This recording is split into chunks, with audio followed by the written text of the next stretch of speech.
Oi, tudo bem? Estou aqui hoje para compartilhar um pouquinho com vocês da minha história, da minha virada de chave da minha relação com o dinheiro. Durante muito tempo o dinheiro para mim era motivo de medo, sentimento de escassez, crenças terríveis, limitantes. E isso construiu uma parte da minha história, até o momento em que eu consegui virar essas crenças e transformar todo esse medo e essa escassez em abundância. E é isso que eu queria contar hoje para vocês. E para começar a falar disso, eu tenho que falar da minha infância. Eu cresci numa família com hábitos extremamente abundantes, mesa farta, casa cheia de amigos, ótimas escolas, melhores roupas que meus pais podiam comprar sempre era para nós, os filhos, carro novo, viagem. Só que uma época da minha vida, meu pai perdeu tudo, absolutamente tudo. Casa que morava, entrou em dívida com caixa econômica, casa de praia, terreno, todos os carros. Vi meu irmão ter que sair da escola, uma escola excelente, classe AA, para estudar de favor numa escola de outra categoria, uma categoria inferior. A minha irmã buscar bolsas para fazer faculdade. A minha faculdade, que estava do meio para o fim, a dificuldade de pagamento. E assim, foi um momento de choque para a minha família. Vi a minha mãe entrar em depressão por causa dessa perda financeira. E nesse momento, sobre forte impacto emocional, eu criei uma crença de que eu precisava ganhar dinheiro para ter dinheiro, guardar dinheiro para os dias difíceis, porque eles iam chegar. E olha que coisa horrível. Olha como foi construída essa relação. E essa relação, ela só gerou em mim alguns hábitos positivos, porque motivada pelo medo, eu passei a criar hábitos na minha relação com o dinheiro. Gastar só o absolutamente necessário, sempre independente de quanto eu ganhava, tanto fazia eu ganhar 1.000, 2.000, 3.000, 5.000, 10.000, eu sempre tinha um percentual X de aplicação, e essa aplicação para mim era a principal dívida no meu orçamento familiar, porque se eu não guardasse, você não tem noção do que acontecia, como é que eu ia passar o resto do meu mês, porque o dinheiro que eu tinha que guardar tinha que ser guardado. E nessa época, mais ou menos nessa época, foi a época que eu já namorava com o Paulo. Teve um episódio que o Paulo disse que esse foi forte impacto emocional mesmo. Eu estava chegando da faculdade e encontrei na porta do meu prédio, tinham 2 oficiais da justiça e 2 policiais esperando para levar o meu carro embora, carro que meus pais tinham me dado, porque o carro estava alienado numa dívida de um banco que meu pai não tinha conseguido pagar. E na época o Paulo era meu namorado, ele foi comigo, ele assim, super me protegeu da cena, mas aquilo ali ficou gravado assim, na minha mente, no meu coração, e eu fiz uma promessa para mim que eu nunca mais ia passar por aquilo ali. E para mim eu só estava passando por aquilo ali porque quando meu pai ganhou dinheiro, ele não soube guardar dinheiro. Porque se ele tivesse dinheiro guardado, nos momentos de crise a gente não ia estar passando por isso. Ou seja, reforçava cada vez mais que a minha relação com o dinheiro, ela era de medo. Bom, casamos, eu segui a carreira de executiva de uma grande empresa e o Paulo sempre empreendedor, e eu guardava o meu dinheiro, tinha meu dinheiro, aplicava o meu dinheiro. Vocês estão ouvindo que eu estou falando meu dinheiro, né? Pois é. E o Paulo ganhava o dinheiro dele, guardava o dinheiro dele, tratava o dinheiro dele. Eu estou falando o dinheiro dele. Então a gente tinha vidas paralelas com visões completamente diferentes, porque os meus medos, a minha escassez não era dele. Ele tinha uma visão empreendedora, de investir, e eu dizia, meu Deus, mas para que você está investindo? A gente tem que ter, você está ganhando e não guarda, você está reinvestindo e tem que guardar. Isso sempre foi um ponto tenso na nossa relação. E eu vou focar agora no meu ponto de mudança. Meu ponto de mudança foram 3, tá? E respeito à sua fé, eu não sei qual a sua fé, a sua relação com Deus, mas eu vou falar da minha. Eu comecei a ser...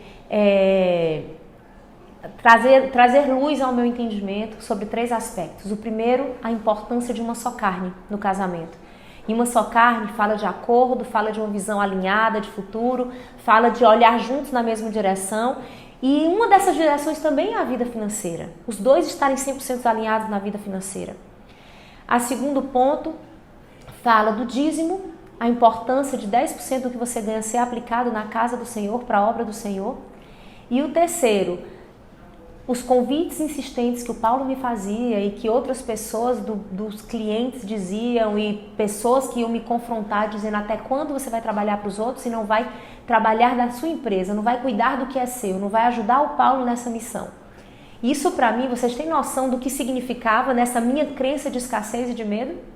Juntar todo o meu dinheiro, guardar tudo que eu ganhava e já tinha aplicado até então com um homem que empreendia. Primeiro ponto. Segundo, pedir demissão de um ambiente estável, com uma excelente remuneração, onde estava tudo planilhado, tudo organizadinho, para ir para um ambiente empreendedor de incertezas, que um mês tem e outro não tem. A gente brincava que um mês está rico, outro mês está pobre, né? Não sei quem já viveu isso. E o terceiro ponto, como é que alguém que precisa tanto reter consegue de coração alegre devolver para a casa do Senhor 10% do que ganha? E nesse momento eu fiz 2 movimentos, que eu digo que o primeiro foi um passo de fé, um grande passo de fé. Eu decidi ir por obediência a Deus. E o segundo foi, eu entrei num curso como aluno, no curso do Paulo, o For Money, que virou, no processo foi transformando, ele se transformou no Criação de Riqueza, que vai acontecer agora no último final de semana de julho em Brasília. Eu sentei nesse curso lá atrás, há muitos anos atrás, eu acho que era a primeira ou a segunda turma desse curso, esse curso evoluiu muito, e eu sentei como aluna. E naquele momento, um monte de verdades foram descortinadas para mim. Crenças horrorosas, eu não sei se você já ouviu, mas eu ouvia muito: dinheiro só não dá em árvore, só ganha dinheiro quem tem dinheiro.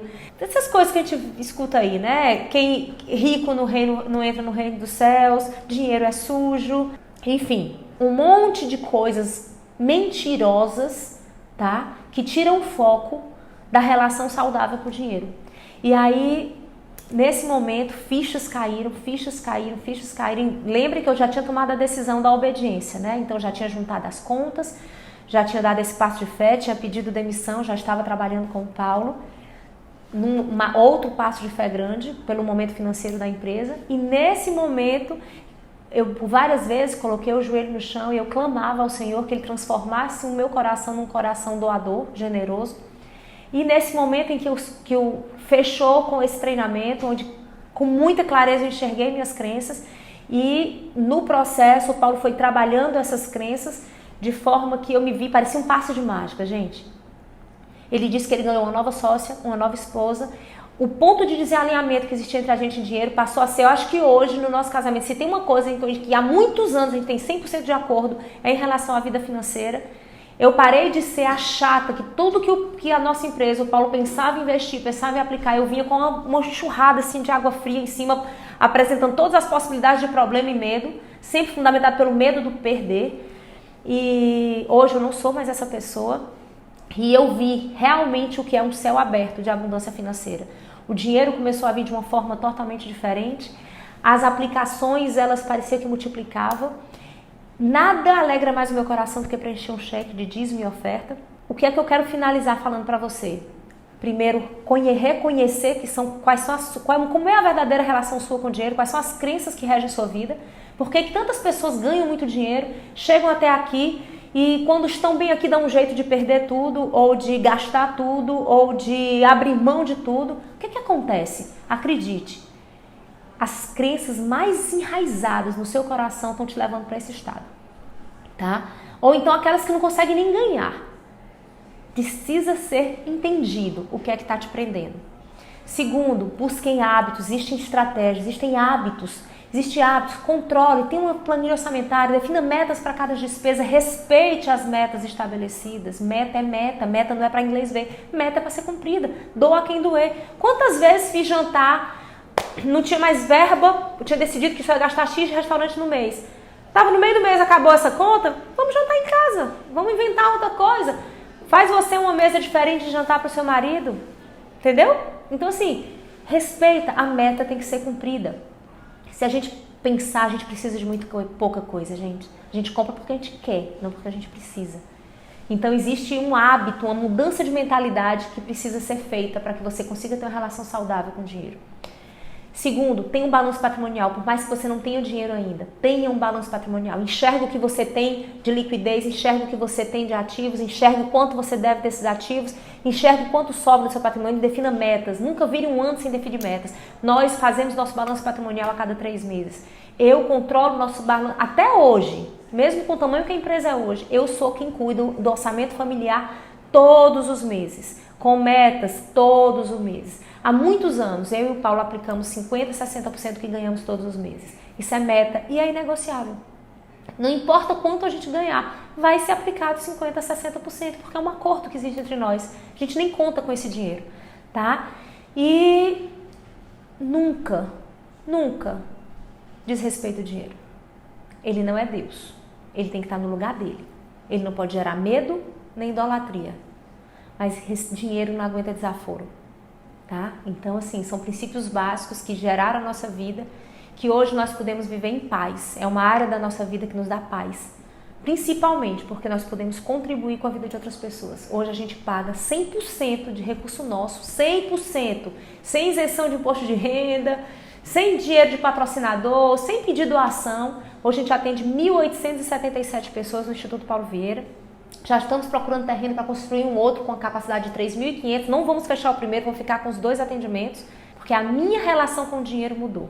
Porque eu entendi que eu não sou escrava. E sim, ele está para me servir, para abençoar outras pessoas. Então, Deus te abençoe. Queria contar um pouquinho da minha história e que ela possa gerar frutos na sua vida. Beijos.